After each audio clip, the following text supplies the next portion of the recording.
So we're live. We're live. Hi, everyone, and welcome to the Nerdy Up North podcast. It's a nerdy podcast hosted by Northern Nerds. I am one of your hosts, Sam. And I am the other host, Paul. And we are joined by someone who's just pressing buttons and making things happen next to him. This is just No, normal. that's Paul. He's Yes. doing all of this. Look at Jake showing off saying, I've got special effects. I can do things. Yes, we are joined by Nerdy Jesus himself, the messiah of the Mega Drive. Yes, we have Jake. Hello, everyone. Thanks for having me on this November episode. This is my month, really. So it's mine and Paul's birthday month. So yeah, but I'm too old now that I don't care about birthdays. I've got to the stage where I'm just waiting for the time to take me. Sweet release. Sweet release from this eternity of this the shite that we call Nerdy Up North. Spooky season is done with, my friend. It's time now to move on to festive times. Well, I promise we'll load you in a train and drive it into the Nerdy Up North Facebook page. Well, to be fair though, I've got fireworks going, so like say it's like, was it remember the 3rd of November? Yeah, that's it. That's the one. That's the one. We made it so. So yes, I'll let Sammy get the clip, not the clip, because I want to play a clip. I'm going to get Sammy to do the disclaimer first before we get taken down for playing a clip. Yes. Yeah. let's get this bit out of the way. So everything discussed in today's episode is our opinions and our opinions alone. If you'd like to discuss anything from today's episode, please come and join us on the Facebook page, or you can join us in the Discord. I don't know about the comment section because of what's going to be played. Yeah. But I can't do this. But what we won't have is anyone coming for us and telling us our opinions are wrong, because we can all agree to disagree in fandom. So let's keep it fun, keep it kind, and keep the toxic behavior out of nerdism. Yes. I forgot the end of the disclaimer. She forgot the words. God damn it! You better remember it next week when we're in the BBC. Next week. I forgot about that. Yeah. The week after. Yes. Sorry. The week after. Yes. I'm not going to play the clip yet, because I can see we've got a Lee in the chat, we've got a Chris in the chat, we've got a Becca and a Beth. I want you nerds to go and grab more people, because I think more people deserve to see Lee in the bath. So when we get a few more people joining us, we might not get them joining us, so that'll be your punishment. This is the task for the Lee and the Chris's out there. Get more nerds to watch us to see Lee in a bath. So before we get on to that, there's been a certain show that I know a certain Sammy and a certain Jake have been dying to talk about, quite literally. They've been wanting to wander down this road and basically have a conversation, because we were going to do a TikTok live, but then me and Sammy were in bad moods, so we didn't do it. Gotcha. That's a true story. Yes. It's always best to do things in a good mood. Yeah, and it was, we wouldn't have done it justice. We really wouldn't have. So instead of the usual question, I'm going to ask, what did you think of Agatha All Along?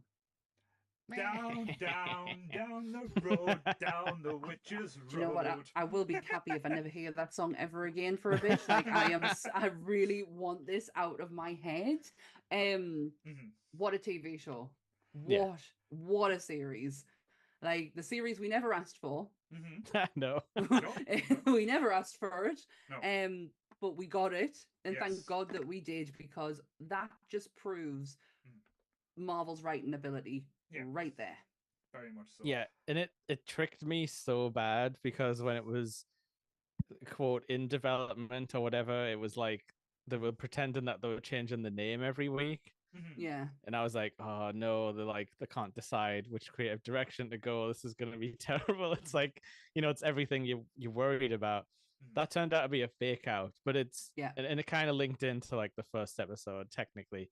And like it seems like they gave this one a little bit of extra time, probably because all of that weird stuff was happening, with them like scrapping things and being like Deadpool is the future and like And everyone concentrating solely on, well, with Deadpool coming in and the 20th Century Fox being destroyed and people, you know, bringing other characters in, what does that mean for Marvel? Totally took away the attention of this program to where expectations probably weren't as high because we were like, well, what the fuck are they going to do with Agatha? Like, how does that even work? But oh my God, what from start to finish, and I do want to watch it again, it's in its entirety, was just some of the best acting.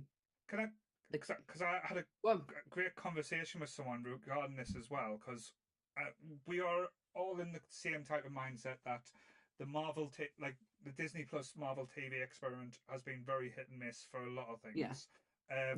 When they've been focusing on things a lot bigger and trying to move like larger storylines along, it's kind of not really what we want. It's not really been like kind of hitting the home runs what potentially certain films is, and that goes with, like, say, the Marvel universe as well, which we'll go into when you guys do the countdown to Doomsday. A lot of the Marvel, like, everyone's got these rose tinted glasses when it comes to the MCU. Not all of them are home runs, not all of them are perfect. So again, the TV shows, but what they should, for again, my opinion, and again, my opinion could be worth jack shit to anyone. When they focus on the little characters or the little side quests on these TV shows, it works amazingly. And this is what it is. It showcases characters that nobody really knows about or even would have cared about, and gives them like a bigger stage or a bigger story. And again, it's almost like you're reading a mini comic book. It's like you pick up a comic book and go, oh, I'll read a few issues. And that's where the Marvel TV landscape, in my opinion, should be focusing on, saying, oh, right, we need to progress the multiverse story. We need to progress this character to get him here. We don't need that. That's the movies. Again, we can do that with the thing. But if you concentrate on little things and just move the story along at a fun pace, and just tell us a standalone story. I know there's going to be bigger things like coming from this show, but that wasn't what the show was about. No. Well, it's interesting because we've had, like you say, we've had a little bit of everything, and it always seems like they don't know how far they want to go. Like they never give us like the full on movie cameos, but then they always try and, like, you know, like shoehorn people into like the actual movies and stuff. Like, you know, the Thunderbolts is probably going to be a bit of that, but this was like you were saying, a side quest. Like this would have been like a 6-issue run, being like, this is Agatha, like in, like, you know, the new like a new version of her backstory and stuff.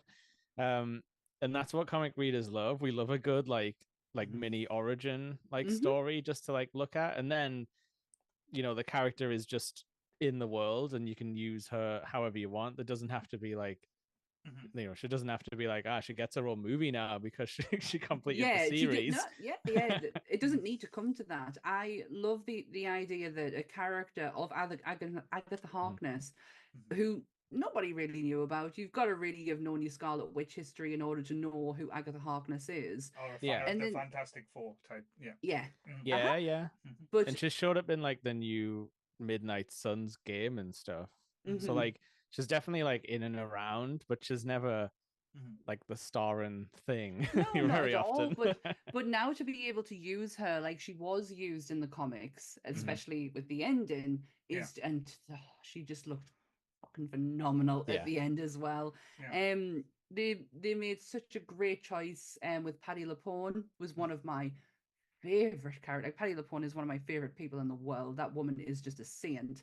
But her participation in this was just phenomenal. Her episode alone had me in tears from like start to finish. It was just perfect. The writing in this was so clever and just so brilliant that at the end, I mean, fuck all.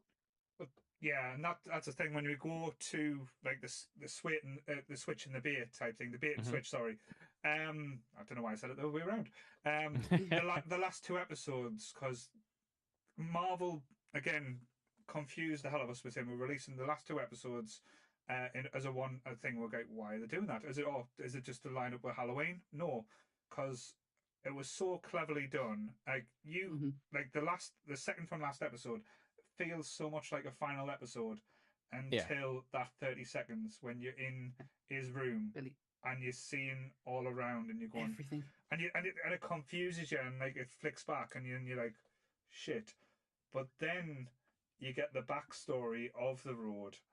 I got goosebumps. I was like, this, because I would have just enjoyed like a witch's story down the witch's road, but how to deal with like loss and like kind of like the way it like losing like a child and her relationship with death after that, like how it was going forward. I was mesmerized. Like literally that last episode, I was glued to the sea with my jaw was open. I was like, they had me fucking hook, line, and sinker. Yeah, it was the minute Nicholas started singing Down the Windy Road. Yeah. And I went, what the fuck? This song means absolutely nothing. No. Yeah, but then also like, they wrote it together, so that explains why she kind of hates it, because it's like reminds her, and so it was. But she's like, look at the manipulation. I mean, we all like Billy manipulated the road, which is what freaks Agatha out initially when she sees it, because she's like, that shouldn't have happened. Yeah, but it's how she rolls with apparently everything, because like that's why you were saying you want to watch it again, isn't it? Because you want to try. I want to try and see it all, but it's just that we're all concentrating on the revelation that Billy's created. Like he's done something that's the reality creation. bended reality for like what his mother can do. Yeah. But then you're not looking at the manipulation side of what she did for centuries with that song. Very, very clever. I lost my shit when it went through the whole cycle of all these witches and the times that she'd done it. And the last group she had was going to be no different than any of the ones she had before her. And I was like, that is just brilliant. And honestly, like how cool were like the sort of fake Fleetwood Mac episodes? You like with the whole like band stuff and that. It was just like, oh, that's the kind of fun stuff you can do with magic, which I think a lot of people like, when they do like, oh, this is going to be like, DC dark, they're like, oh, it has to be all like, like sick and like grim and everything. Like they also forget that magic spells can be silly sometimes, like in a sort of Dungeons and Dragons way. And like then you can just do one episode of like really stupid stuff, but everyone has fun. I loved that episodes with Alice, and when death came for Alice, and I was like, oh, she's gonna bring her back. How naive was I? I was devastated. I was actually like, no. on naivety, I didn't know anything about this series. I didn't know who was going to show up apart from death got spoiled by a Funko Pop. But that.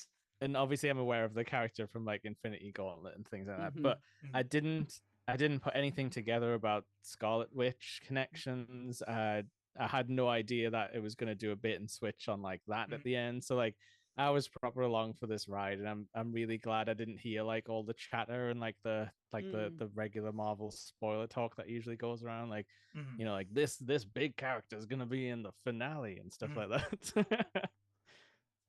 But yeah, can we just, well, to be fair though, we had the biggest Marvel character in this that we did, well, as you said, when we got spoiled by the Funko Pop, but before that, can we just take a moment to appreciate Audrey Plaza in this? Yes. Like, what, not just how amazing she looked, but what a fucking performance. And anyone who is, like, if you know anything about the Marvel comics, there's basically levels of powers or levels of beings in the comics, and at the top, at the upper echelons, there's Death. She is one of the number one big hitters in this, and to have her make a debut, because fair enough, I'll be honest, it's probably like a few movies late. It should have been Infinity War. It would have been quite an interesting having like that take, like if they did the Infinity Gauntlet storyline. Old man Thanos has got no chance now that we realize. No, definitely not. But no. But again, having her in the MCU, having Death in the MCU, it changes things. It changes everything. Everything. It opens up so many different things. Like I couldn't give a fuck about Mephisto now because Death is much better than Mephisto. Yeah, but it's I can see this making a few people mad that they didn't connect dots, because Marvel have been doing a lot of afterlife stuff recently, but in different like through different cultures. You know, like you saw all the stuff in Moon Knight, and there's Black Panther has their own afterlife and stuff. So I think like the fans will be a bit like, oh, well, why didn't she mention like, you know, the crocodile, the hippo person from like Moon Knight? It's like this show was kind of trying to stand on its own. It's like a sequel show to WandaVision, but even then, like the WandaVision links just were dropped in when they made sense. They weren't like forced in constantly and stuff like that. No, not at all. And it opens up a lot of possibilities with Death. She's, for all, they're very focused on her body count in this one, and the souls that she needed to take, and the fact that she was pissed that Billy had managed to he kind of beat the system, that he had to correct it. The Death in the comics wouldn't have given two shits. She would have actually seen it as a, oh, well done you. But she can also has the ability of bringing people back. So she can do that. So they kind of, Marvel have given themselves an inch now to start to be able to, whether they take that is another thing. They might not. She may just simply exist here and never come out of this kind of place. But they've kind of given them a little bit of a leeway now to say, oh, look. It's exciting. And again, if Audrey Plaza is going to be in every single Marvel thing going forward, I'll probably watch it. So especially in that outfit. But like you said, Paul, like, because Marvel do have this like tiered system of like, you know, beings, and like if you're gonna bring Galactus, in, she's then above Celestial, I think. Sorry. Oh, right. Yeah, sorry, no, that's what I'm saying. If you bring in Galactus in, then that like leads into like, you know, who's bigger than Galactus, and then it's like you know, the people who oversee like time, death, you know, like the concepts and stuff like that. Well, there was a kind of like a little callback to Doctor Strange as well, because when Doctor Strange and I can't remember the name, the lasso he meets at the end, and the kind of cut through time and jump through, Audrey Plaza's Death kind of does it the same way, where she cuts through the back scenery and just walks through. Did you see how nonchalant she was when she did it though? Just like how effortless it was for her to cut through that, and then she just like kind of like, oh yeah, you could have done this in the first place, kind of thing, like, and just walk straight out. I loved that. I loved how like real the road looked as well, like as in it looked like they were mostly on a sound stage most of the time. I don't know if it was, but it was. This Marvel's now showing the behind the scenes on their TikToks, right? And it shows you when the actresses first walk on, and Billy, and the look on their faces. I'm just so happy for Catherine Hahn right now. She is Catherine Hahn has been is probably everything. She has always been. I mean, Christ, she's in Anchorman. Like, you forget the films that she's been in because she's always been the side character. She is now the main character. I never forgot because I've got a crush on her, so that's why I want to watch Agatha. And again, the only complaint I've got, and again, the spoiler, is how, and that sounds bad, because how do you do Ghost well? The Ghost didn't look great at the end. I thought it was just I was kind of okay. I wasn't too bothered because I was just like, well, you know, the white hair is fun. That's more Agatha than that is more Agatha Harkness. In the minute when she got her brooch put on her, I was like, there it is. All they have to do is just tie that hair up, put it on top of her head, and you have original Agatha Harkness. Yeah, but it felt a bit more Casper the Ghost than anything else. But so that again, but that's my only complaint. And again, if that's the only thing I've got to complain about, they've done quite a good job. And questions that I had throughout this, well, one big one was when we found out about how Billy came to be Billy. All I kept thinking of is, well, if that's how he is in existence, then Tommy is going to have to be the same. Tommy is going to have the same kind of experience in order to be in existence again. And how they did it in that episode broke my heart when he screams at the end, "Am I killing this boy to save my brother?" Yeah. Oh, some of the dialogue in this just really got me. Catherine Hahn to our son. I didn't. What was it? I didn't. You're not an incantation. You're not a spell. I made you from scratch. I am probably butchering that, but it was such a beautiful line. No, it was done well. So this means we have we have like a new probability witch in the MCU. And then possibly his brother a speedster as well, because that's what they're saying. Yeah, his brother was basically like a mini Quicksilver. But, but again, that's going to be interesting. Well, it's just going to lead up to basically when we get the young Avengers. So that's where the end game for these things is, I believe. But well, if the unfortunately, nobody likes young superhero teams historically. But they've got now though, Jake. I can argue with you with that one because the leader of the Young Avengers is going to be Spider-Man apparently. So that's Spider-Man or Miles Morales. Is it going to be Miles or? I've heard Tom Holland. Tom Holland's going to be the main one. Yeah. It's just Miles was a few years ago the leader of the Young Avengers, so I didn't know if they were going to go down that route. No, because apparently what the hope to be is they're going to have the Tom Holland Spider-Man taking over the Robert Downey Jr.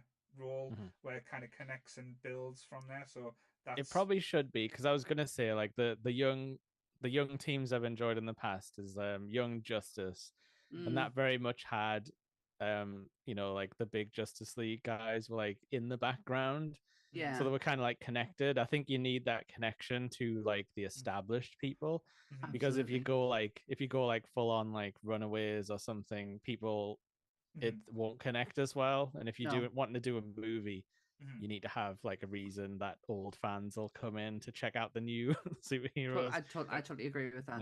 No, definitely. And again, we are getting excited, and there's a lot of possibilities. And as we said, just by leading into the things that this has came from.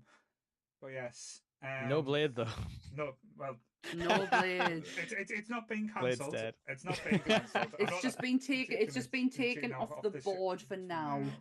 Yeah, but Makushna Ali is still Blade. Yeah, still. Okay. It's the team around him that can't seem to stick with him. No. He should just ring up somebody else who's directing a different movie and be like, "Can I be in this one?" Like, you know what? Just like go above their heads. Because everyone's going on about the line in Deadpool versus Wolverine when Blade says there's only going to be one Blade. Believe in that shit, because there was a Blade TV show.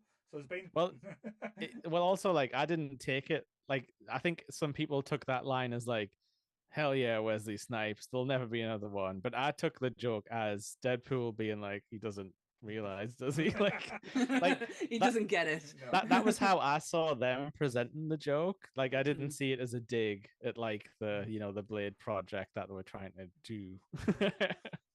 But yeah, if they did, that's pretty shit on like the side that they're going to be going into, and the production team that's working with them. So yeah, that's what I mean. That's like their colleagues half the time. Like, at some point. But I don't think Ryan Reynolds gives a fuck, because didn't he sack She-Hulk from because she was meant to be in apparently they cut her scenes. Yeah, he said I don't want her in the film, so that's kicked off.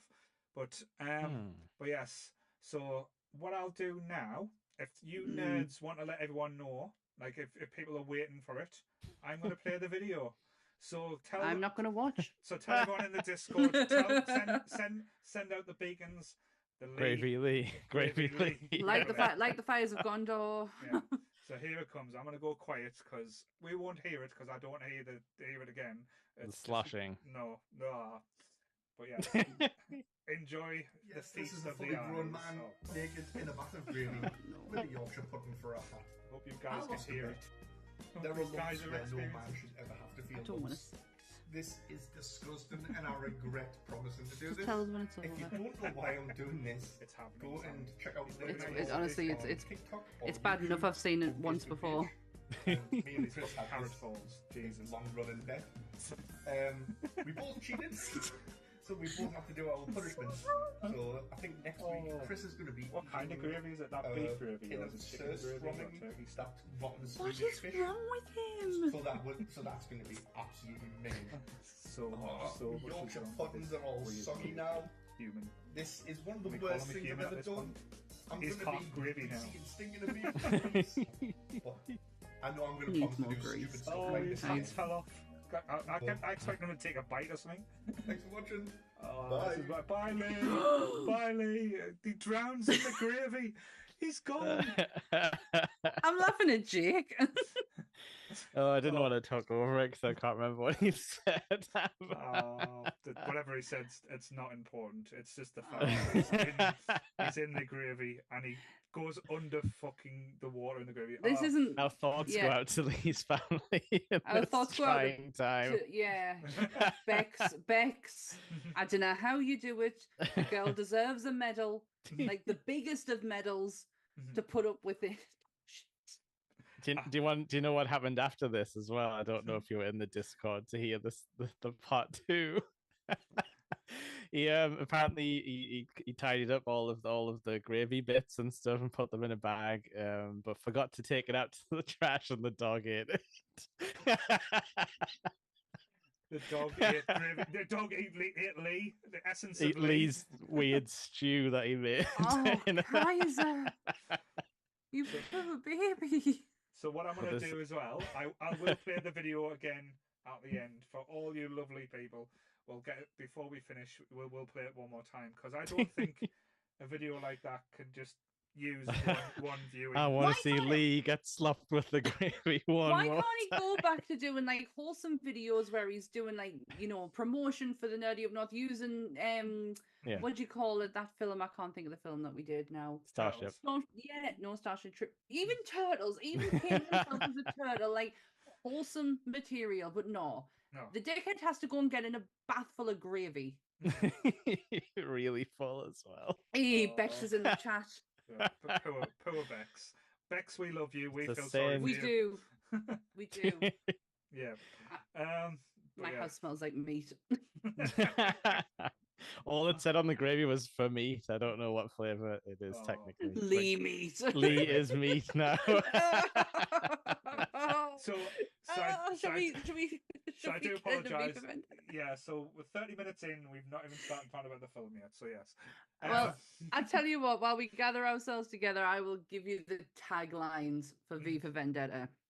So the first one, I want to go backwards actually because the last one's better. The first one's better. So the first one is freedom forever. Or freedom forever. Bonnie never. People should not be afraid of their governments. Governments should be afraid of their people. Yes. They'll let them put that on a poster. Yeah. An uncompromising vision of the future for them from the creators of the Matrix. All right. Yep. I like this one. I am the idea, and ideas are bulletproof. Yes, that's good. That. Yeah. And the last one, this one is remember the 5th of November, the gunpowder treason and plot. I know of no reason why the gunpowder treason should never be forgot.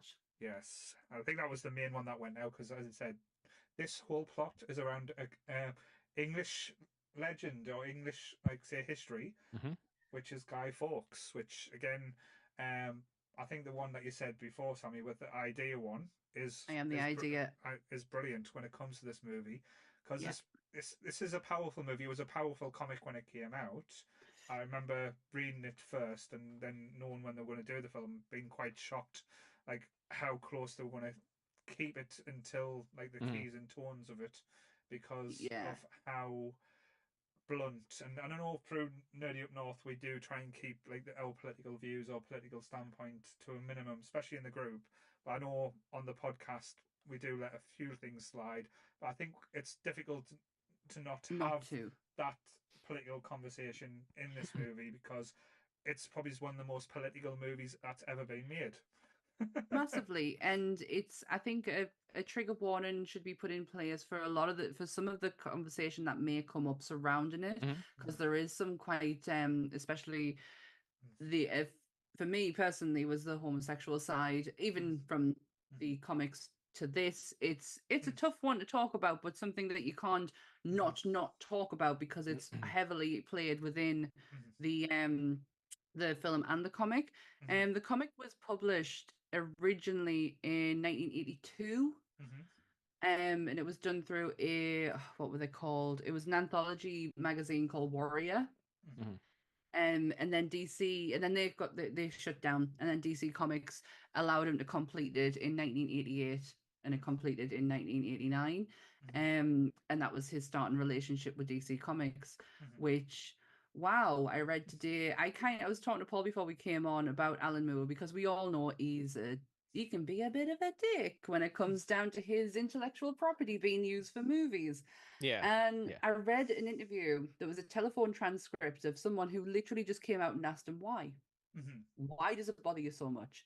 And he went on, and I haven't got it written down, I'm literally going from memory. He mentioned the fact that he had this relationship with DC Comics, who said once the prints were finished, he could have his work back. And it was for him to do with what he wanted. The only thing is, and this is down to his own naivety, it never went out of print.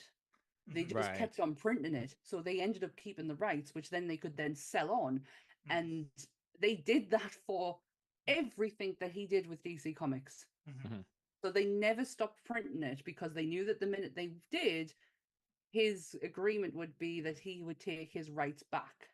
Yeah. And they never give him the rights back, and they ended up selling them on, and it kind of left a bit of taste in his mouth. However, he did have to swallow his tongue on a few occasions, and he did have to kind of like, and he said he's very known for doing this, on going back on his word. He went back to work for them, knowing what they did, and the whole thing started up again.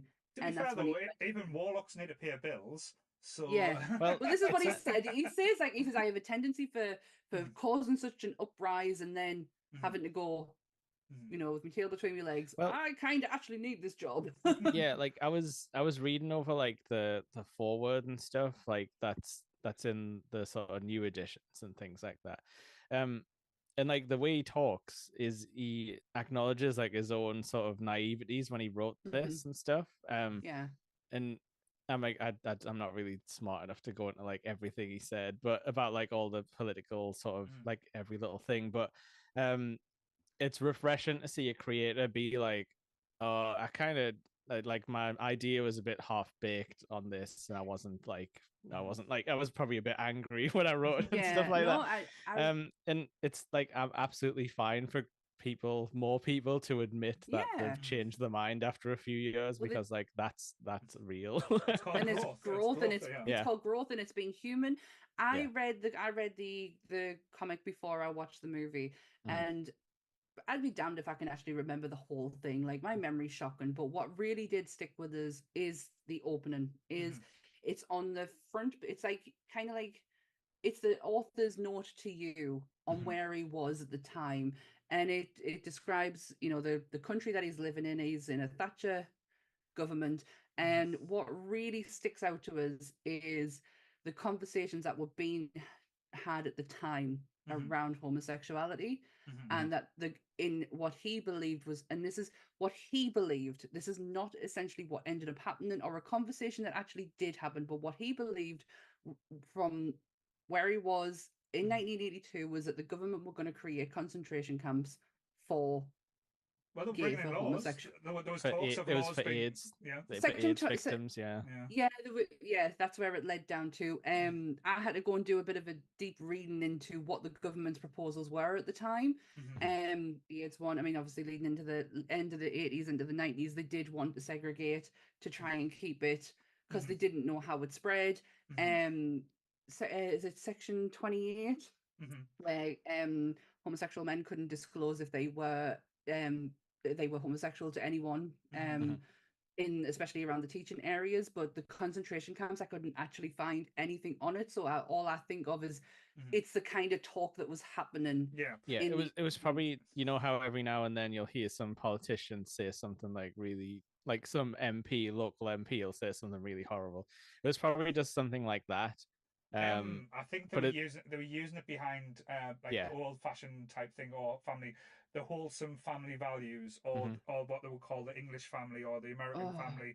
That was the thing where they said, everyone should, and that was the kind of like the government at the time. There were talks of bringing in laws to outlaw homosexuality at the time as well. Up until what was it, the 70s, it was illegal to be homosexual in the UK. I'm sure it was the 70s, and I'm really sorry if I'm getting my dates wrong. I don't mean, and a lot of people history. just still haven't moved on from that kind of thinking, which is the real scary part. I think it might be classed as propaganda, but what they used as kind of like campaign work against Labour was all around homosexuality. You know, if you want homosexualities in your workplace and in your go and vote for Labour because that's what they want, kind of thing. And it's like, oh my gosh, they've got a long language... history of threatening us with a good time. The Haven't Conservatives. they? Yeah, they really, really do. So that's kind of like, it sets up that whole opening sets up where he is mentally, as he is ready to write this. Also, a part that like really hit home for me in that little foreword is like he's talking about, I'm thinking of moving. I'm like, he's like, my wife here thinks this country's like cold and mean, and it's like, yeah, I think we've probably all had those thoughts before, like in our lifetimes, which is after he was already doing it. But we go in. Where do you go? Somewhere else that has, you know, the same kind of problems. It doesn't matter where we go. Or like they say in the movie, do you stay and try and fight and improve it? Like, because that's what her parents sort of have an argument about. And it's really cool that he was like writing himself into some of the roles here. That's what I really love that. Yeah, and in a way we do kind of like, not to the degree that, like as you said, fight the good fight, but we try and do the best I can at like Nerdy Up North by keeping like, say, like other people's agendas, or keeping people's like rights and freedoms, and also like safety aware, because like I say, we want people to be themselves and not have to like follow what the norm is, or and not have to worry about saying something, or like even I know it sounds like strange saying it, we've had people that came out like for the first time in the group, like let us know about their sexualities, and it's been like their first kind of touching point. So that's, to me, is always kind of like a powerful statement. But this movie as well, this is why I think it is so important, because the movement that is happening, like say, not like still happens in the UK, but in America at the moment, where like states are trying to outlaw things like trans rights and like gay people's rights. It's absolutely mind-boggling that way. As you said, it's 2024 and we're still fighting the same fights that people have been fighting for the last nearly 100 years. It's crazy. You know, in retrospect, knowing that the Wachowskis were making this, that has got to have been at the forefront of their minds at the time. Like this kind of, because this was like 2005. So yeah, it's not Thatcher's Britain anymore. But as you were saying, Paul, like the cycle had started to come back around that time. And for people who are going through their own kind of like, you know, discovery phase, like this must have been like really important for them to get out into the world. And it's like, it's amazing that I'm still kind of shocked it got made, like when you think about it. I think a lot in of people 2005 like the reviews of it are very hit and miss. A lot of people said it shouldn't have been made. It's too much, and it kind of could be too real, kind of thing. And maybe this is not what we need in the cinemas. Or Natalie Portman's a really shit actress. And I'm going off reviews. I'll go with that one. That was my takeaway from this: is Natalie Portman should not have played that role. Did you guys like this when it first came out? Like, as in the first time you saw the movie? Yeah, I watched it a few years ago. I was a big fan. Say I'm anything Alan Moore touches, I've like kind of. And again, as a comic book nerd, I had the original comics for many years till I sold them on because they went up in price, and I'm a greedy bastard as well. So yay, commercialism. Because I think I wasn't in a very good political mind when this came out. And I think the marketing was also weird because they were marketing as like, oh, this guy's like a cool Matrix knife fighter. It's like, that's not really what the movie's about. No, either. It's not. It's very heavily. I mean, the whole story it's a revenge story, and it's really heavily influenced by the Count of Monte Cristo, which she makes no secrets about in this movie as well. No, whatsoever, because the whole sword fighting, and I'm sure the film's played over and over again in the background. But it's I've completely forgot where my point was going to go there. I think I was talking about how it was like presented, and like I think at the time I didn't really get the gravity of the whole, like I wouldn't have been able to make the links back to like real life because I was probably like still living with my parents, so like, you know, politics doesn't really hit you until you move out of your home. To be honest, Jake, it still never really hit me properly. Like as a 41-year-old, I am so. My sister is the political one, not me. And only because I don't understand half the shit that goes on. So when I was watching this today, I was like, this is why I've done a lot of deep reading, because I wanted to make sure I understood it. Because this is because I've read the comic, and that is very much Thatcher's Britain. And I know as a northerner what kind of effect Thatcher's Britain had on communities.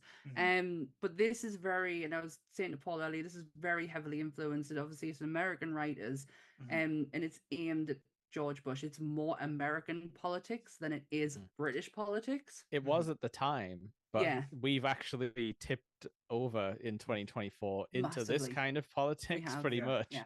You're right. You're totally right. It's kind of like a mirror. And again, to answer Jake's question that he asked earlier, how this film got made, it's simply because of the marketing that this film probably got released, because it was marketed as a comic book Matrix movie. And that's like the premise. Oh, it's a comic book movie. It's got the Matrix. It's like guys in the Matrix. There's knife play. There's gun play, and it's like, all right, then sounds really interesting. So the Joe public that went in to see it wasn't switched on. So you were getting like these messages that probably went over a lot of people's head. Me as a comic book fan, and like say knowing like the backstory of this movie, I went in eyes open, knew exactly what to expect. That's why you knew it was going to be powerful and dark, and and you do get, and again, I'll not try and bash her too much, because again, you can't slate someone for doing the best performance she can when she shouldn't have been cast in the role. Natalie Portman character does sidetrack you from a lot of the stuff, because you're thinking, one, what is she saying? Two, has she got a personality? And three, please react to these news that you're getting that should be shocking you, instead of just going, oh no. It's it did really throw me, the whole accent thing, because I think it starts out okay, and then it drifts into like Cockney child, and then it drifts back again. The dialect doesn't stay the same, and to be honest, Evey, you could have had anyone, to be honest. I mean, I said earlier, Keira Knightley, if we're going to go down British actresses who have a posh accent. Well, but I think it could have been anyone. Well, I don't think they even needed to do much with an accent. Just have it be like generic movie English person, because like they're in London, like there's a million different accents. Multicultural. Like she could have been. But the only thing that probably the reason why they couldn't have an American is because America at this time was wiped out. Because of the virus, so that's probably where they didn't. But again, but I just mean, like, I think there's like easier accents, because even her like Padme voice would have been fine in this role. No, it would have been fine with better dialogue. But that's the thing though, because the dialogue, if you read what she's saying or like the conversations you're having, it's a powerful conversation. Like the end scene, again, I know jumping, when she's in the train and they're having the conversation with her and the police inspector. That's a moment, and it kind of doesn't get the gravity, because you like stop sounding like Dick Van Dyke for 1 second, and then the moment on top when they're watching Parliament blow up, it's like, this should be breathtaking. You should be getting goosebumps, but you're just wanting her bit to be over and just to go back to seeing the crowd and stuff, and it's like just seeing anyone else but her. Jonathan Ross wrote a review on this where he ripped Natalie Portman apart, and it was something I said it properly earlier, and I'm probably not going to say it the same again twice, but it was along the lines of her gulping was far worse than her accent. Like, she could just keep your mouth shut. But I was saying to Paul that probably doing the accent took so much work for her that she totally forgot how to act. The whole thing. That's kind of what I was getting at. Like, if you force people to put on a voice, they can't always act as well as they could if they were like allowed to relax. One thing she's great at though is crying, for sure. Yes. In the crying scenes, I was like, oh yeah, this is hitting. When she's in that prison and she's got them big massive tears coming out. But just do what Kevin Costner did. Just stick to your accent and just go, what's your problem?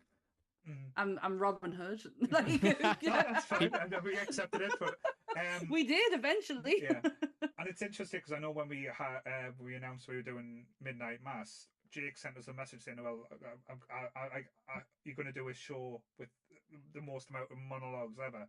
Yes. This is probably the movie with the monologues, like that's all the way through, like some of them.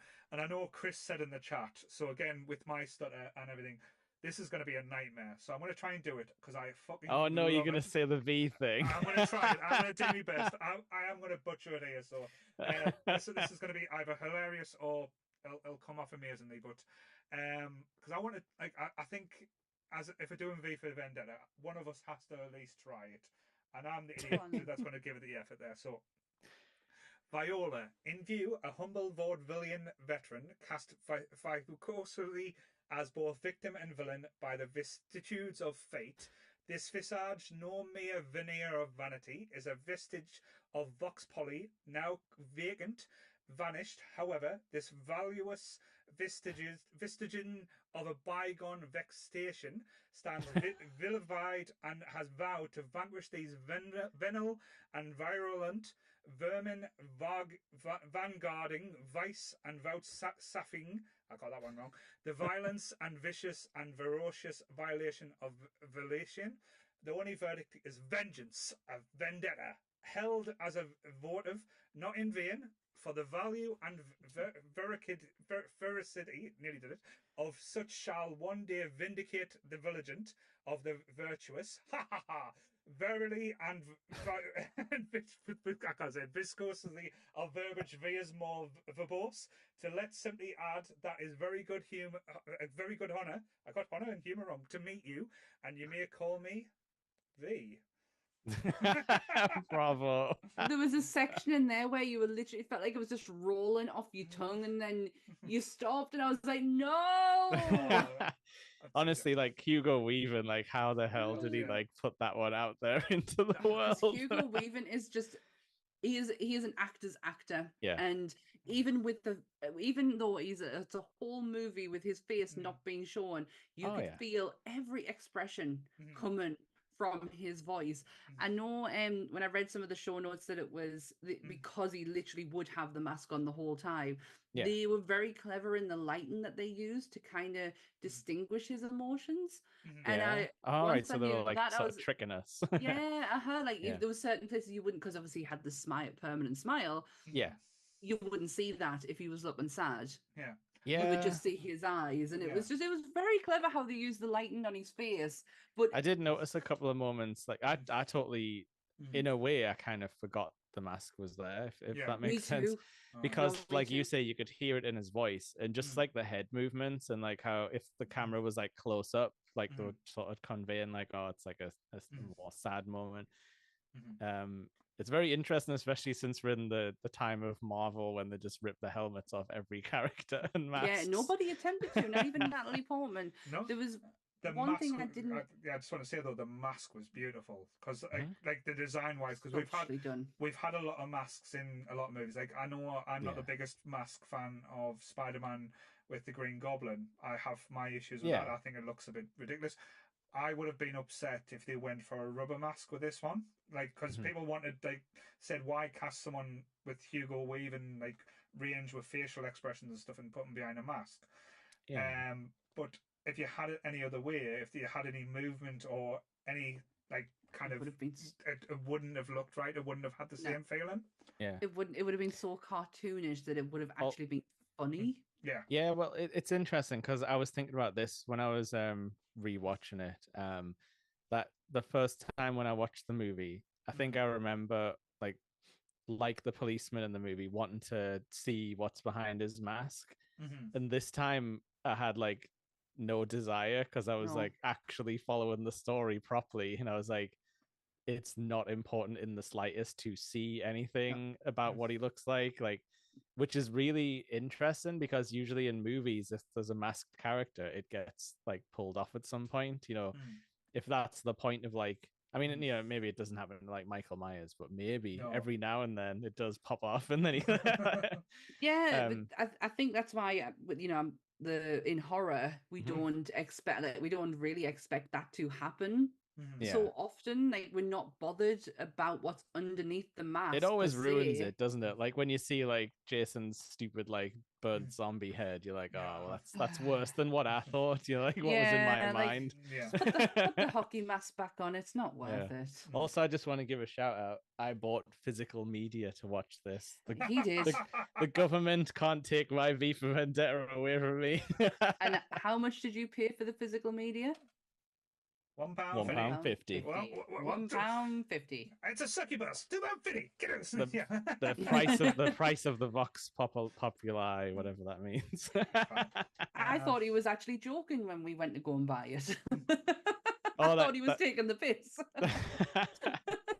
No, I actually do need it. yeah, definitely didn't have it. I might have had a copy of this back in the day because 2005 was like prime copy DVD prime DVDs. days. Yeah.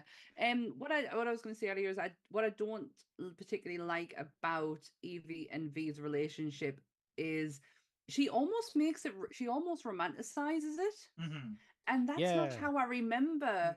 No. Evie, because she was being trained to be a protege. Like she was his protege. She was being trained to take over from him. That's what I remember. And then she kind of, in the movie, she almost romanticizes the idea between the two of them. It kind of gives the impression of like that whole thing with what they say about when you're held captive for so long, you Stockholm syndrome, like falling in love with the person who's caught. It was interesting though, because there's the part where she comes out of the prison cell and then leaves. He does break down and like smash the mirror. So I was like, is he the one who's actually got the romance in his mind? Because then at the end, like, yes, she did kiss him, but all she said was like, we could run away. Like, it didn't feel like that was sort of coming on to him. It was more like, oh, let's not die. Let's like stick together on this, and we can fight the next fight, sort of thing. Yeah.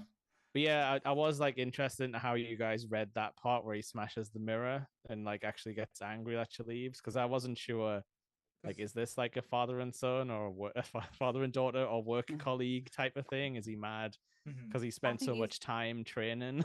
Yeah, and he kind of he got it to a point of where he needed it to be. The fear is gone.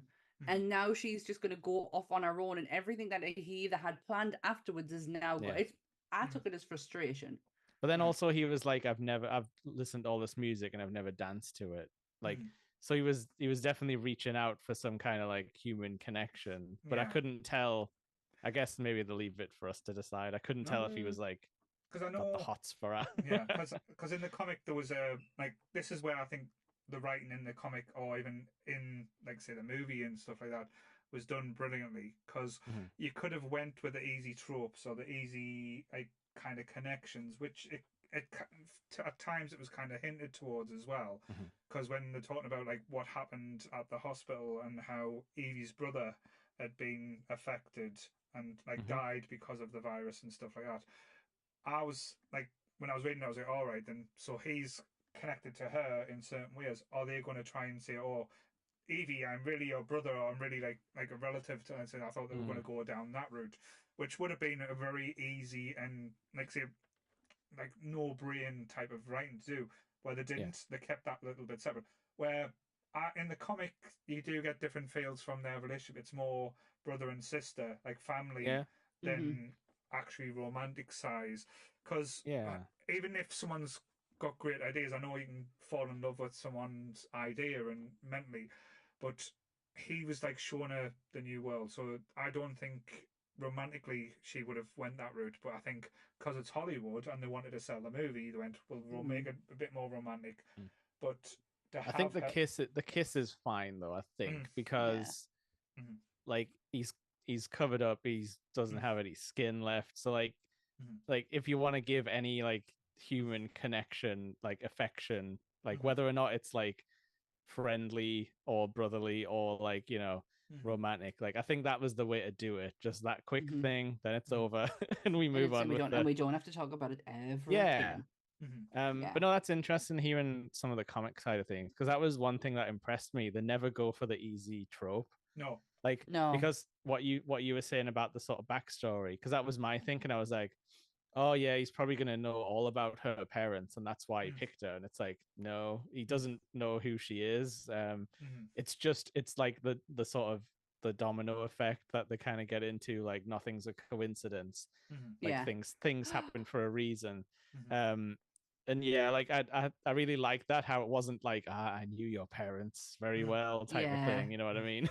We have no connection whatsoever. No. And the dominoes that Yeah. fall down Oh, were yeah. beautifully done Yeah. by professional domino three downers. Yeah. I don't know the exact job title, but there is over 220,000 pieces there. Nice. It was shot 4 times to where they had to literally put them all back up individually and then drop them all back down again. They must have the patience of a fucking saint. Can we just like just not just about the dominoes, but the visuals in this movie?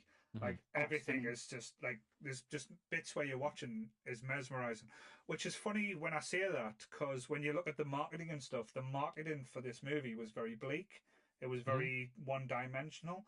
But when you see the movie, like the aspects to it, like the colors, like because you don't think of it as a very colorful movie, but the richness in the reds and the roses and like the how like when the fire kicks off at, like say at the hospital, like how like roaring and bright and everything, and then the color. It's interesting actually. I've just kind of thought like the red and black color scheme is sort of like these, but it's also like the evil government's color scheme as well, which usually in like superhero stuff you would have like opposing sort of like, you know, colors to make it like totally obvious. I guess you don't really know if he is a good guy. Like I personally think he's good, but you know, he does murder folks. It's a thing, because the idea he comes up with to change government or change what's happening, it's not a bad idea. It's just when you hear about his motives, it's because of what's like he admits it's because of what happened, that he's basically lashing out and taking out on the people that did that to him and the people who he knew and the girl in the cell next to him who he got the message, which is one of the most beautifully wrote I love that story. moment, It's like it's better than any love story that we have had in most movies, and it's only like what, a 5 minutes like story, and it's just breathtakingly done. It's paced perfectly, and it's one of them things where it gives you hope because you want them to be a happy ending, but you know there's no happy ending. Especially not when you start seeing the laboratory connections, because you did see that character before.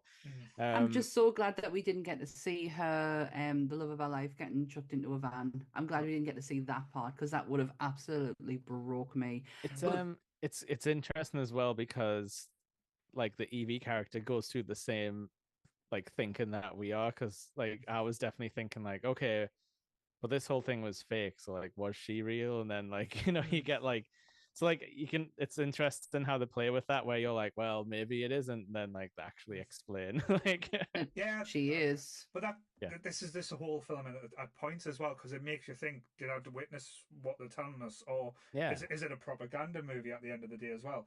Because we get the scene at the end where V's describing what's going to be happening. No, not V, sorry. The detective, the police detective's describing what he thinks is going to happen. He's like, it's going to take one moment or one mistake because people are scared, and it shows one of the like the people who work for the government shoots a little girl when the see, and then the poor little girl that we've seen in the house a lot of times, like watching the TV and stuff.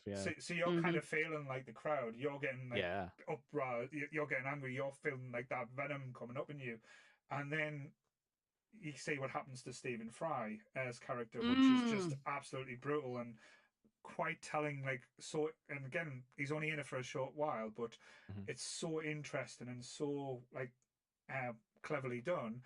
And then when you have the whole Benny Hill sketch, which is just weird, but it was, I think that was his way of like, but it's his funny way of having a jab at it. But at the end, when we get the amazing march of all the people like in the outfits going against like say the soldiers and stuff, but then when we see the fireworks and they're taking the mask off, you see the little girl, you see everyone. Just I know, but that's where like say you make up your mind. Is it true what he's just said, or is it just because Evey said the lines, "He is everyone, he is us," and it's kind of And given that well, impression. That's what I was thinking when their masks were coming off, and I was seeing everyone around who had just perished was now standing in front of us taking a mask off. I was like, and then she's giving them lines. I'm like, oh, he's an idea. Yeah. He's not the solution. He's just the idea. It's the people who are the solution. That's what I kind of got from it. Stephen Fry broke my heart in a million pieces in this because he kind of plays a version of himself. Yeah. Kind of, yeah. Yeah. He was never like a well-paid presenter. No. Not that well-paid, but not as paid as much as he should. Give Stephen Fry more money.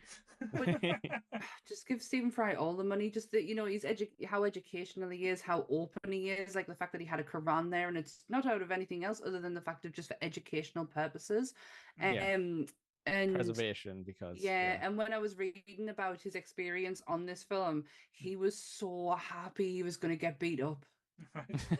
He wanted to be in the action scene. He has never had an action scene before. He has never been beaten up on screen, so he was so looking forward to that. But even reading that, and then it still broke my heart to watch what I would deem a national treasure lying on the floor being beaten up. Like, I just, it was heartbreaking. That evil, like, Krieger or whatever he was called, he was like top tier, like, bad guy, you know, like greasy henchman, you know, like yeah. And he does the same line. What every bad guy does, me and you are the same person.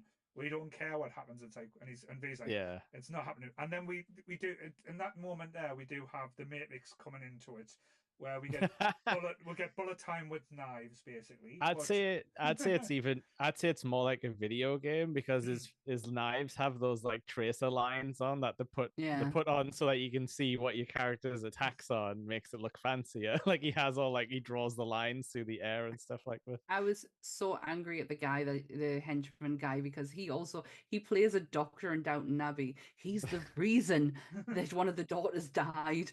And I was like, you bastard. I saw a few people. There was a guy from Andor, which made me happy.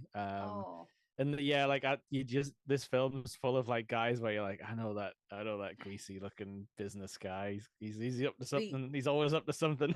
Yeah, the detective is played by Stephen Ray, or Ree, however you want to pronounce it. And I always remember him because he is the vampire in Theatre to Vampires of Interview with a Vampire. He is the guy who gets the sigh right through the middle, and I always remember Stephen Ray in that film. It's how when I read the book, it's the character of him is exactly how I pictured him, was him. So the minute I saw his face again, I was like, oh, it's nice to see you. I've not seen you in a while. I really liked what they did with like the detective who's like, you know, the closest to catching V the whole way through the movie, because like he doesn't become. He's not like you know how like they would normally do Commissioner Gordon, where he like suddenly gets radicalized against the police and the government. Like he never really fully went over to, like obviously like he stopped at the end, and but he didn't like do anything. He just sort of let it play out in front of him, like he just watched really. And again, that's not the trope. Like normally you would be like, he'd be like, go on, you know, like, and he would like, I'll hold them off, like type of thing. Like that would be like the normal trope that happens to like the valiant sort of officer. But I really liked how he was like having a crisis of faith, but he against the government, but then he wasn't just immediately, you know, becoming a freedom fighter. He sort of it was interesting. He's very much the normal person, and how in, you know, you can look at something and go, yeah, that's amazing, that's brilliant, but I'm gonna have a job, stand over, and I don't, stand over there. And he mentioned multiple times, like, you know, don't want to end up in like Creedy's body bags and stuff. So like he knew how dangerous it would be if he got caught. To have them type of beliefs, but that's again, in a world where people like thinks, oh, it's so far from reality, but scarily we're not that far off. These type of aspects and these type of things being happening, which again, why? And again, I know it sounds stupid. It's a cheesy comic book movie. but it is such an important movie to take like stock of. And actually, again, if people are going to like talk about it, they should be still talking about it like as high regard as like George Orwell's 1984, which again, I don't care what Alan Moore says, he took heavily influences from that book in in this to go forward, and like the things tones he used as well. It's interesting because like art is like critically important, but I don't know when it changed, but at a certain point it stopped hitting the population like it used to. Like back with books like 1984 and further back from that, like Charles Dickens books, they were actually changing culture because people would read the morality tale and be like, yeah, that's messed up what Scrooge did. I'm never going to be like that. And at the time, like the conservative government had practically outlawed Christmas. And that book inspired people to be like, no, we're going to like bring back all the traditions and stuff. Like Alan Moore, I'm sure, was hoping against hope that like this would sort of move the needle and stuff. I don't know if it being trapped in comic books like stopped it becoming like, something that's on everybody's shelf.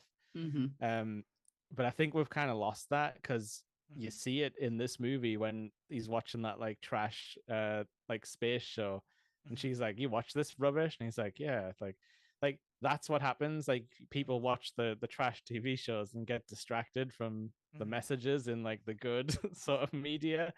It absolutely is like a tool to keep people happy. That's why we have like trash reality TV that's horrible and sort of keeps people occupied. And again, that's such a good point. And one thing that did hit home for me as well, when we were watching it, is how media manipulates your viewpoint on like what's happening in the stories.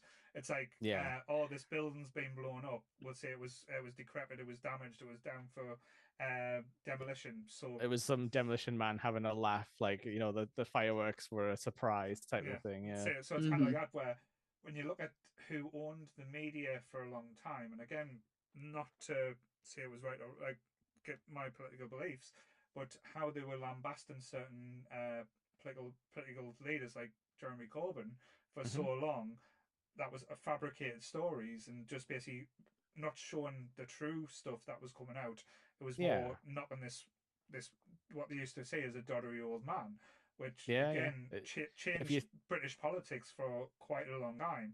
If you say stuff enough and in the right places enough times, like people will just believe it and not look much further into it. Look at America. And obviously like that kind of system is fine as long as the people on the television and stuff are telling the truth and actually like doing journalistic work. Like it's fine for people to watch the news and get a surface level and be like, cool, that's what's going on. But it's when you can't trust the information, that's when it gets muddy. No, I honestly thought that we had a non-biased media over in the UK. I didn't, because obviously America was so biased and they all had their own agendas and such. But I didn't think we were like that, and that's probably my naivety. The only time I ever got involved in politics was the fucking coalition time, and I watched the BBC's coverage of that night, and holy shit, did I have my eyes open to, oh, that's not the case. You are totally one-sided. You're getting turned off. I don't watch the news. I don't get involved in politics. And if anything in the world happens, my best friend messages me. That's how I find out, because I have not that I don't have any interest, but I just, my heart can't take half the shit that goes on. No, it hurts like seeing multiple injustices. And everyone's got a different tolerance level for how much they can look at that stuff. Some people will stare into like the abyss endlessly. I've definitely like dialed it back in recent years because it's just gotten so bad. Like but it's tough. I think like, and like this movie says, and like the message is like all we can do is like look out for each other sort of thing. the plot of this, like just to briefly see out the plot of it, Yeah. is the in the near future, Britain is ruled by North Fire political party, a fascist and I could say this earlier. Yeah, regime Totalitarianism. That's it. Led by bastards. The dickheads. I could read this earlier. Led by High Chancellor Adam Sudler, who controls the population through propaganda and imprisons and executes those deemed undesirable, including immigrants, homosexuals, and people of alternative religions. That really fucking hit my ears when I am now watching the political race over in America. I was like, oh shit, this is so real. It's really, really happening right now. Well, look at if you go for the last time the orange fringed twat face got in. Basically, the media in America focused on Hillary Clinton getting access or having these emails that apparently were sort of thing that didn't turned out that wasn't even a thing and didn't even exist. It wasn't a thing. But because the American media blew it up to being such a big thing, and then crossed wires said, "Oh, she's in coherence with the Russians and stuff like that."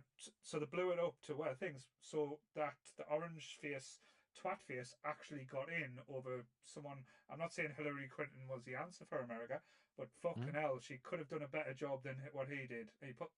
Sure, she's a true politician. That's the problem, is that you are putting someone who is a failed businessman, let's be honest, in a position of power, and who is actually it's getting sort of the point now where it doesn't matter what he says. It doesn't matter. He has threatened other Republican politicians, saying that they should have firing squads up against their face. He has come out and said X, Y, and Z. It doesn't matter anymore. He could get up there and say, "I am your next dictator," and they still would vote for him. There is something about him, because he makes it okay for all the bad shit that people think of to be able to go out into public with. Sorry, I got really loud. No, it's fine. It's fine. It's probably the only episode you can see it on. So yeah, but that's it. It's so weird because I get so heavy loaded and heavy hearted with our politics and how because it affects me. But I am for some reason glued to the TikTok pages of what is happening over in America right now, because I know in a sense it doesn't affect me, but it's still. I feel like they deserve better. Oh yeah, but the way it affects us is that people see those examples and go, "Oh, well, maybe I could give it a go." Yeah, you're right. Because we kind of did see that, didn't we? And like, there's pretty much a 1-to-1 Piers Morgan character in this movie, which was something that opened my eyes, because I was like, when you were saying, "Oh, this is like Bush," and I was like, "Oh yeah, this angry politician, it's like an American trope, like from the 80s. There's been guys on the radio. Tucker Carlson, I think's the new but before that though, there was guys like in the 80s doing that kind of angry political rants and stuff, like O'Reilly. And like and obviously this was like a few years after 9/11 and stuff. Like, the guy in the movie pretty much says some of the I'm pretty sure he says one of the things Mark Wahlberg said about if he was on the plane, it wouldn't have happened and stuff. Shut up.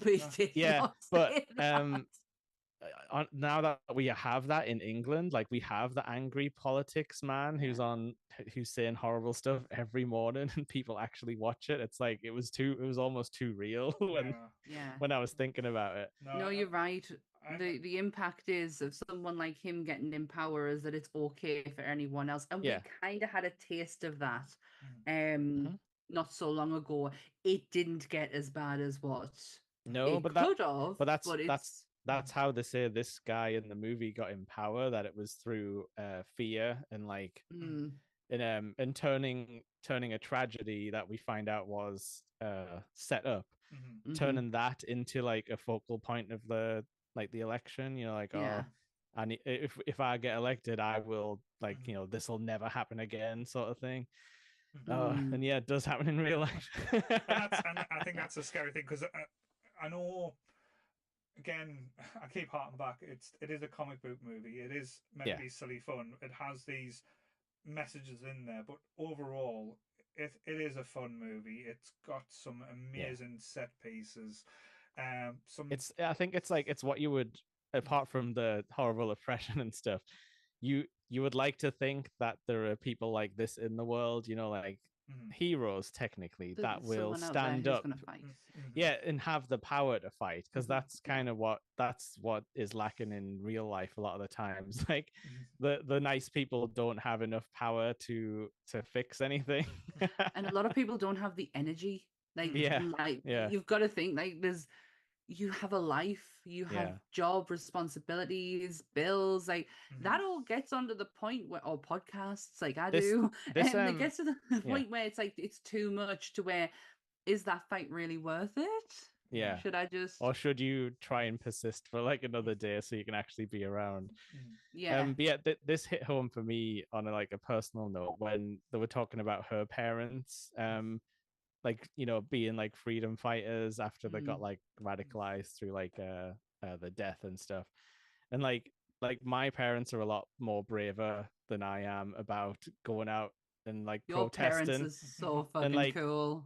And that's totally what it is. Like he was saying, like if you want to see the person who's got us all in this mess, like look in the mirror, because he's like, the fear is the thing like that's stopping people from actually like getting up and doing anything. And it's like, when you're living like paycheck to paycheck, thinking like, oh, what if I get arrested at a protest, then I'll lose my job and stuff. Like it's messed up that you have to think like that. Like you can't actually go out and say like, back a good cause in case anything goes wrong, and like having that fear, it sucks. It was like proper, like I was like, oh, this is real. Certainly. And again, like say, we should never, like as Sammy said during the talk, sorry, my brain's not working today. I'm still saying the V from Vendetta staying in every word has a V. All night. Going through all the V's. We shouldn't be afraid of our governments. Our governments should be afraid of us, and that is the message. This is quite key in this whole movie, and that's the secret. They are though, and that's why they lash out at us. But yeah, as I said, it's a movie with a lot of like kind of scary moments and scary thing, but it does give you hope. I think that's probably the best thing it can take from it as well. Is the it is like that last build up, like you were saying, to like the march, like the vibe is, it's scary because you don't know like are they going to get like opened fire on or anything. But what I absolutely loved in the build up was how the show, the houses and the bar is like empty, but the thing's still playing on the TV. And it was just like, oh hell yeah, nobody's listening anymore. This is how cool we are as a country when it comes down to filmmaking. They were totally allowed to do the whole blowing up of Westminster Abbey and Big Ben getting blown up. They had access to the streets of London from midnight. So they blew it up. It's not there anymore. Fuck, what's going on? You wish. But visually, some people might have turned around and went, you can't do that. I thought it was like, ballsy, like when I saw like the actual clock explode. Total permission. They were allowed to film on the streets of London from midnight till 4 o'clock in the morning. If they needed to stop traffic, they had to do it at 4 minutes at a time. They had full not permission, but like consent be there. That's cool. They did with 30 Days Later as well. 28 days later. Sorry. They did the film London at like stupid o'clock in the morning. So they're very, very good when it comes down to like location and allowing you to use genuine streets and that. They're actually pretty cool about it, and I don't know if that's got anything to do with like Pinewood Studios being there, and also the promotion for this. Really, this was meant to come out in 2004. All right. On the 5th of November 2004. And they had this whole big massive campaign set up for it. Obviously with it coming out on Bonfire Night, and yeah, that got fucked when it got moved to March of 2005, and they had to completely change their whole campaign strategy. Such a shame. And they could have had so many fireworks. they thought that was like kind of a detriment to it, was the fact that it got released later on. No, definitely. And it so are we righting the wrong then by doing our episode right before? We could essentially. If we get enough viewers, we'll might say yes. Thank you, Niddy Up North, for bringing viewpoints back to V from Vendetta. But yeah, to be honest, we are 3 years too late. This should have been one of the first ones we did when it came to November. It should have been like a no-brainer. But there's a few episodes where I've thought, how have we not done this sooner? And this is definitely one of them, because we are, like, me and Paul are like Alan Moore fans. We've read the comics. Like, I think it shocks me. It's probably down to braveness, because again, we do try and keep the political side That's out really of it true. as well. Yeah. So, and plus, because we're not one of these people that just goes on and say fuck the Tories or anything like that. We actually try and make it mean something. But yeah, like it's nice, because I think we've all matured a bit doing this show, and it's like, and I definitely wasn't mature enough when I first watched this back, when it was newer. But I'm glad I got to watch it now, like today, and have all of the historical context and stuff, and actually like watch it properly and understand. And like I say, I was along for the ride. I didn't drift onto my phone or anything. Same. I was totally like engrossed in like all the characters. Like you said, Natalie was a little bit off-putting, but even then I forgot about it half the time, because visually it was so interesting. And the cinematography in this is beautiful. Yeah, and the character V is such an engaging, and again, that's down to Hugo Weaving.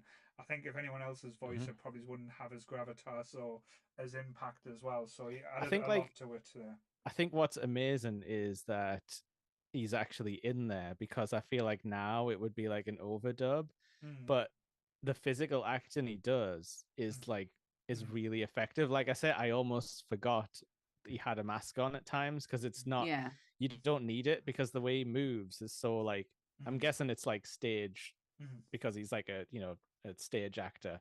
But even just little things like when he picks up that last domino, like you can tell what he's thinking, but there's no dialogue. There's nothing there.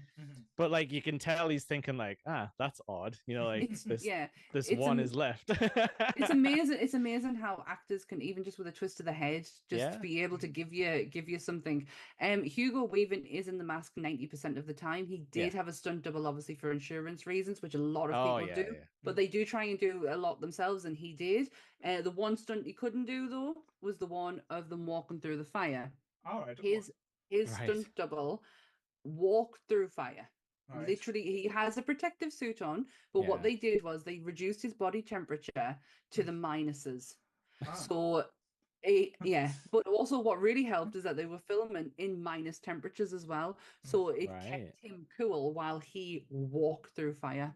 I assumed that was just CG, if I'm nope honest. That is a man genuinely walking through fire. He was screaming, I'm on fire! Do you know that happens in The Watchmen as well? The set of stuntman fully on fire, because I watched the behind the scenes on that, and they put that gel stuff all over him. They cool the body down first, then put the protective gel on, and it has to be quick as shit to for him to walk through. And in Watchmen it's a guy completely on fire, so they just have to he runs through, and then you've got to immediately fire extinguish him. Yeah, pretty much. Yeah. No problem. With this movie as well, I'm not going to give it a rating, because I don't think it's fair to rate it. Because if we were going to rate, the only thing I can change in this movie is Natalie Portman. V for 5, yeah. Room 5. V for 5, yay! It's an English movie. I'm not talking French today. Sorry. There was no revolution in this one. Vive la revolution! But yeah, it's an interesting one. Again, if you are easily triggered, because there's a lot of tones and a lot of things, be careful when you do watch this movie, because it does hit home, and it gets really dark in the middle, and it's either you've either got one or two emotions. You're either really sad or you're really fucking angry. And if there's no in between. And if this film doesn't make you angry, what the fuck's wrong with you? Yeah, what's wrong with you?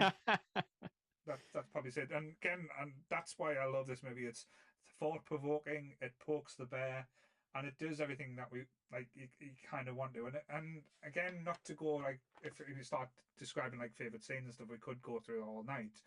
But again, as a podcast, we've moved on from that. We're better than that now. Yeah, and it's like it's well, what I was thinking as well. Like it's not perfect, and it's not like it's not.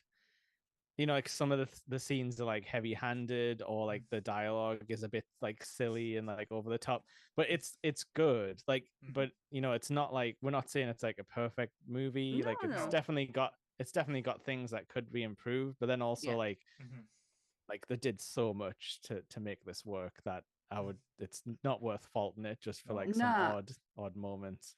And even though there is some distinct differences between comic to movie, it doesn't matter. It doesn't. It's got its own agenda, its own point to make, and to be honest, it sits more with you now than it would the comic book being the original ending. Still, but I think this is probably the closest transition from an Alan Moore work that we've had from comic to movie. If you look at Watchmen, if you look at League of Extraordinary Gentlemen, League of Gentlemen's a totally different story. No, that's a different thing. League of Extraordinary Gentlemen. That'd be weird. Imagine. But Alan Moore was involved in this project. You'll hear. If it's for local people. Alan Moore was very involved in this movie to start with, and it was the ending that he went, oh, for fuck's sake, he's doing it again. I'm fucking out. What's the comic ending? Because I don't actually know. He literally he makes her into his protege. All right, so she becomes like superpower. But it's quite interesting because like not just the ending, but because we talk about the two people that was involved with this project, like the comic book side, we've got Alan Moore and David Lloyd. Now, David Lloyd, bless his heart, he doesn't normally get the credit like he probably deserves. He's the one that actually does the artwork and come up with the look for V as well. I met him a few years ago at Newcastle Comic Con. And he, bless him, he was trying to sell this project that sound boring as fuck. I'm not going to lie, but he was kind of, he was a good bloke, like a good, like it was one of those where. This is where I get sad when it comes to Comic Cons, because it's just about TV and movie actors. But when the comic book actors are there, you could actually stand and have a conversation with them while they do the thing. And he actually did as a sketch of V for V from Vendetta. And that's awesome. The way he did it was just mesmerizing. Like, because I know, like, I draw something different. He literally just picked up a piece of paper, got a crayon, not a pen, not a crayon. I was like, oh, what's he going to do with this crayon? And literally from the top, he just started going like this. And I was like, oh, he's doing shit. But basically, he does the hat. And so the hat came out. Then he was going like this, flick, and the tash came out. And this perfect V came out within about 30 seconds just from a fucking crayon. So he is so talented and so he's amazing. But he's amazing. If you are interested in having a different experience at a comic convention and you want to actually sit down with the artists or the writers of comic books, go to Thought Bubble, because that's all that they have. It is it's dedicated to the craft of comic books, and they have time for you, all the time for you. I have never had one bad experience at the convention. It's very grown up. Feel like, as much as like there's cosplayers there, you still feel like you're in a very grown up environment. This one time at Bandcamp, Sammy with a bad experience, but that's not funny after the what I told people on the Women Up Nerd Culture podcast the other day. Sammy, can you play your flute for us, please? I didn't play the flute. You know that. But yeah, Thought Bubble, and it's coming up in November in York, Harrogate, I think. Harrogate, brilliant convention. Yeah. Brilliant. So yes. So anything else you want to add to this movie? Because I can't think of anything else I want to say. No, I'm good. Other than watch. No, but other than just check it out. Watch it if you can. If you haven't seen it before. $150. So go to CEX. Support your local shops. I'll buy it off Jake for £2. The Jake. No, I'm an anti-capitalist. 75 pence. Trombone man, Paul. Sorry, Chris is telling us off. She's a trombone player. So, yeah, That was No, the joke, Chris. That was the joke. someone was paying attention on Saturday. Oh. It's terrifying, some of the shit that I reveal on here. It's I should Wait there. stop. Last People week, like it, I don't told worry. people about me sitting in someone else's piss. I don't think you have to worry That's about true. being a No, trombone that's player. true. No. No, and I think I've told people about me soap in the bed. Yeah, I have a bar of Oh soap yeah, the the in my restless bed leg sheets. soap. Yeah. You'll never get any embarrassing stories out of me. I'll keep those locked inside forever. Mm. So what have you guys got planned for this week? What you nerdy twats got up to? The countdown to doomsday. I have a busy week, just like last week. Yeah. First off, tomorrow, 8 o'clock on Nerdy Up North's YouTube channel is Monsters Up North, and we are doing Shaun of the Dead. Excellent. That'll be so good. We needed it. We needed a good laugh. We needed a bit Yeah. of a breakup from the last heavy episode that we did. We are literally counting down to our break, by the way, guys. So we have a few episodes left before Monsters takes its break for the end until next year. You ever notice how you've never seen Sammy and Dan in the same place as the Krampus in December? There's a reason. Probably it's Dan, because Sammy doesn't get a day off. I'll keep Sammy No. busy. No, Dan gets a break. I still continue on, because when with Monsters on Monday, we then have mine and The countdown to Jason's doomsday. You're gonna do that every time. So me and Sammy is starting our MCU Marvel watch along podcast. So we're encouraging everyone to actually watch along We're with not us. calling it a podcast. I'm sick of podcasts. It's a something. It's a show. It's a countdown to doomsday show. Yeah, whatever. It's it's going on YouTube. I'm banning the word podcast ever again now. Okay. It's going on YouTube. Because Chris, Top Grumps isn't a podcast. Stop calling it a podcast. I'm telling you, it's not. It's actually, a show. I was on Top Grumps, funnily enough, so that one will be coming out this week. But yeah, am I the only person who's not been invited to Top Grumps? You'll get on soon. I said I'll go on if Chris and Lee dress up as Scooby-Doo. The wheel decides who stays and who shall go. I feel so left out. This is going to take. This is the watch along that we've done will take us nicely up to Avengers Doomsday. Hence, countdown to Doomsday. We are literally counting down. We've crunched the numbers. We worked back from the reported release date. I did anything. He did that. I mean, the all Excel, by himself. The spreadsheet did it really. But yeah, so we're hoping to be finished up around a month before the Avengers Doomsday comes out. I mean, we don't know what's going to happen in between. Anything could drop onto Disney Plus for all we know in that time. But yeah, we're gonna give it a go, and there'll be some familiar faces from Nerdy Up North popping in and out along the Witch's Road as now in the MCU. Down the road, down the Witch's Road. Although Sammy is a covenless witch, as far as I've heard. I am literally Agatha Harkness. So we're gonna get Sammy naked on a podcast soon, then. So yes. Was that the scene that stuck out in your mind from the entire show? Out of all of them, never lived down. Was the one. the first naked butt was Agatha Harkness's in the MCU. Fun fact. But yes. And just before we wrap up and tell about other things, because we do have other things coming up, I'm just going to play this again, just for the lols. Not Gravy Lee. Gravy Lee. My name's Lee. I'm saying I can't look at him. Don't shout over it. I've got carrots for nipples. My name's Lee. Look at my Yorkshire pudding. Why I'm doing this. What's he called? Go ahead and check out Mighty Boosh on TikTok or YouTube. I'm all Greg. He does look a bit like a Boosh monster. Yeah. My name's Lee. Look at my mangina. So I think next week Chris is going to be. Apparently the carrot nipples special effect didn't work out, and had to change it in post to drop that. Oh, poor Bex. Oh,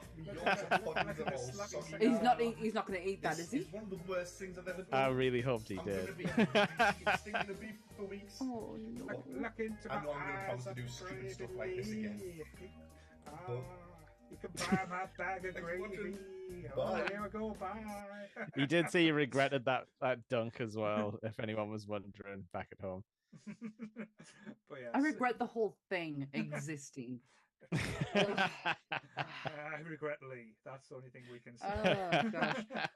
What let's swiftly move on. What else have we got coming out this week? Yeah, so have you got any gaming stuff for us there, gaming boy?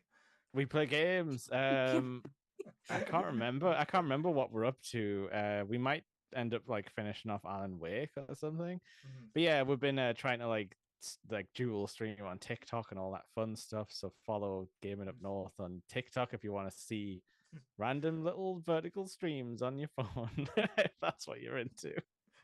Yes, but yeah, so actually I like that calling you the Game Boy now, so that's gonna be your new name. Gaming Boy. The Game I think Boy. yeah, that's the Game Boy, right? yes. Just plug him in and watch him go. But yes, Love that. Next Sunday we will be back. We are doing our Robin Williams special, so we will be talking about a few Robin Williams movies. Now I know how busy Sam is, so we're not going to try and go through every single Robin Williams movie. That'll be quite interesting. But we're just going to watch a couple, and we'll talk about our favourite ones to have a bit of a discussion, see what Sammy likes, and we'll get her opinion on Mrs. Doubtfire, because I know how much she loves that movie. Hello. Oh God, yeah. Yeah, and then this week I'm going to start ticking off the list for the charity stream. Yes, I've got to start, and I'm going to start with the one that I just want to get out the way with. So and just to say thank you as well, like say everyone everyone who's donated straight away. That was a bit of a surprise. I wasn't expecting that. We have 2 slots already filled up. So we do have Chris and the Peach joining us for Neverending Story. So there's no more spaces for that one. We do have Jake and Joe joining us for the Phantom Menace. There's no more spaces for that. Yeah. Me and Joe are gonna have a lightsaber fight for an hour. Yay! But cool Jar Jar Binks knowledge here. Sammy doesn't know about this because she's not seen the movie. There's a movie just came out that I went to see on Halloween called The Heretic. Hugh Grant in this movie does a Jar Jar Binks impression. Is it good? It's weird. I'm not gonna lie. No. It's a weird context, but yeah, it's a very weird movie. It's again thought provoking, very much like V for Vendetta, but a locked down the religious route. I'm not going to upset them again tonight because I've upset pagans, I've upset Scientologies, I've upset the Christians. There's just too many. We'll get the Da Vinci Code. I'll fuck someone up there as well. Crikey. Not the Tom Hanks podcast again. But yes, and a big well done to Eel. She's probably asleep now because I know she works for winning the Art the Clown Funko. So it is real. Yeah. I've got to send this to her in the post. That is a naked art. Yes. So okay. He's naked, sitting in a chair with a newspaper. But yeah, so she won the Instagram thing, which again, I was surprised about the turnaround for that because I expected about 20, 30 people to get involved. 110 people entered the competition. Nice. So that was this could be how you can get rid of all your junk. I mean, high quality pops, high quality, yeah. Nerd memorabilias. Nerd shit. So I was showing Sammy Optimus Prime earlier, but yeah. In fact, I might jump on the bandwagon. You can raffle off some graded Pokemon cards next if you want. Possibly. I'm not doing anything with them. But thank you guys. Thank you for all watching, and thank you Lee for doing that video. Again, that's going to live with me for the rest of my life. Thank you, Gravy Lee. Gravy Lee. I'll post the video on all the socials as well, so anyone can enjoy. And we'll never forget the world that gave us Gravy Lee. But I'm not gonna upset. He's Sammy bulletproof, today. Gravy Lee. That's it. Yeah, you know what can stop bullets? Gravy. Not an idea. Fucking bags of gravy.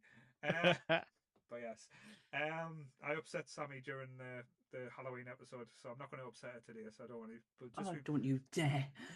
Just remember you keep. I'm saying, just remember the 5th of November. And as you said, I was going to say it again there just to piss her off. But you were. I knew you were. You're going to throw quit while you're ahead. Quit while you're ahead. Throw the balance of the universe off. but yeah, no, same bat time, same back channel. Stay nerdy, everyone. Bye. Bye.